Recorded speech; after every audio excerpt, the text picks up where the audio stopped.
This video is brought to you by IXL, used by millions of students worldwide to get ahead in math, English, and more.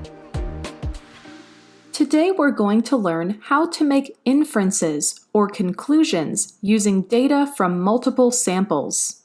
Remember that a population is a group being studied. A sample is a part of a population. A representative sample captures many of the characteristics of the overall population. It has a shape, center, and spread similar to the population. For this reason, we can use the sample to make predictions about the population. But keep in mind that different samples give slightly different results. Using more samples can provide a better idea of the characteristics of a population. Let's begin with an example. Kayla is testing the effectiveness of a cell phone case made out of a new type of recycled plastic. She randomly samples 20 cases and tests their effectiveness at protecting a phone dropped from a set height. Here are the data from this sample. What percentage of cases in this sample are rated moderately or highly effective?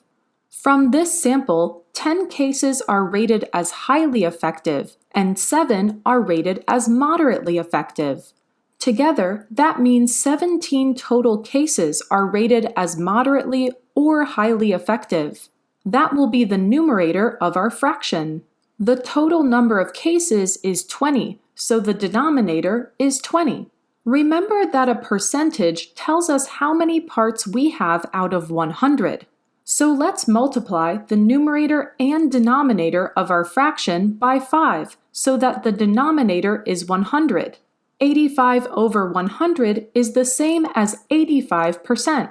So the percentage of cases that are moderately or highly effective for this particular sample is 85%. Great job! Suppose Kayla takes more samples and keeps track of the data on a line plot.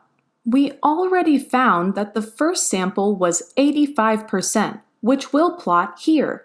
She samples 20 cases at a time and finds the percentage of cases in each sample that are rated moderately or highly effective. Here is the data from the rest of the samples. Based on these statistics, what is the best estimate for the percentage of cases that are moderately or highly effective? Even though this line plot shows data from all of the samples, we can use it to make an estimate about the population, since we expect the population to have similar proportions to its samples. We see that the data has a peak at 90%, so the percentage of cases that are moderately or highly effective is likely to be about 90%. But it could reasonably be anywhere within the range of the data, which is between 75% and 95%. Awesome job! A librarian wants to determine how often local families use the library's tutoring service. He asks several volunteers to randomly survey people at the library about the number of times their family used the service in the past month. Here are the data from one volunteer.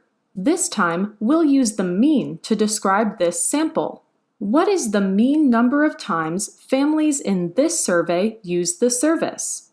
In order to determine the mean, we'll need to add up all of the data, then divide by the number of observations, which is 10. That's 30 divided by 10, which is 3. So the mean of this particular sample is 3. Now let's look at the data from the other volunteers. Each volunteer surveys 10 people and finds the average number of times families in their sample use the service. This line plot shows the average from each sample.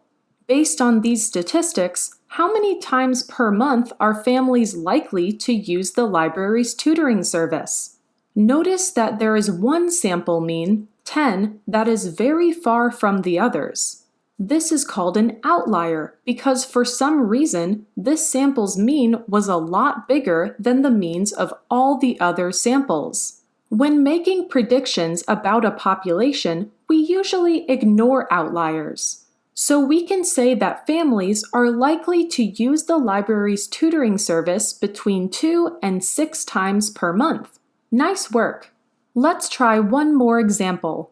Farmer Joe has a total of 5,000 tomato plants on his farm. The start of the growing season has some bad weather, and he wants to predict how this will affect the number of plants that produce tomatoes.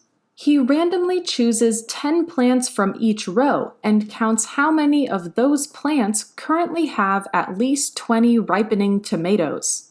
Here are the data from the sample of plants in one row. Y stands for yes, indicating that a plant has at least 20 ripening tomatoes, and N stands for no, indicating that a plant does not have at least 20 ripening tomatoes.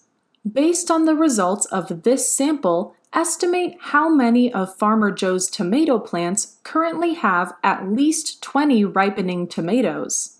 Out of the 10 plants observed in our sample, 4 of them had at least 20 ripening tomatoes. Let's assume that Farmer Joe's 5,000 plants have a similar proportion, which means that the fraction for this sample, 4/10, is equivalent to the fraction for the whole population. We need our equivalent fraction to have 5,000 in the denominator. We can multiply the numerator and denominator by 500 to get 2,000 over 5,000. So based on this data, we estimate about 2,000 of his 5,000 plants currently have at least 20 ripening tomatoes. Now let's look at the data from the rest of his samples. This box plot represents the number of plants in each sample that currently have at least 20 ripening tomatoes. Based on these statistics, how many of Farmer Joe's 5,000 plants are likely to have at least 20 ripening tomatoes? Notice that the median of the samples is 3. We could use that to help us make our estimate, but since there is some variation in the data, it is probable that this estimate is not exact. Let's determine a reasonable range instead. The minimum data point is 1, and the maximum data point is 5. So it's likely that between 1/10 to 5/10 of the 5,000 plants have at least 20 ripening tomatoes. Let's multiply the numerator and denominator of each fraction by 500, which gives us 500 out of 5,000 and 2,500 out of 5,000. So based on these statistics, between 500 and 2,500 of Farmer Joe's plants are likely to have at least 20 ripening tomatoes. Great job making inferences from multiple samples. Head over to IXL.com for more practice on this skill and thousands more videos in math and language arts.